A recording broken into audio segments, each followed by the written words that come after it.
This is the Lone Crater YouTube. We hope this video helps. You start by confirming account access and GPS is on. Once done, open Google Maps where the place shows. This gets you straight into editing mode. Make sure you have the place pin or marker visible because you'll change coordinates directly. On web, right-click the pin to reveal coordinates. On mobile, long press to drop a pin and tap Share or Details. These first steps put you in a position to change latitude and longitude precisely. Now you edit the coordinates. On the web, right-click the point and choose what's here to show lat and long. Click them and paste corrected values or drag the marker for fine adjustments. On mobile, tap the pin, open Details, select Edit Location, and enter the decimal degrees exactly.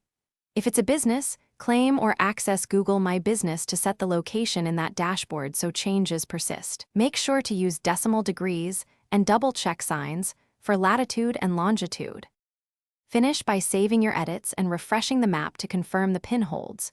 You should verify at different zoom levels and switch to satellite or street view to ensure the coordinates align with real-world features. If the location snaps back or refuses updates, report a problem or submit corrections through Google My Business for Places. That route offers review and faster publication. If nothing changes, clear cache, retry on another device. Thanks for watching. Consider subscribing if we helped you.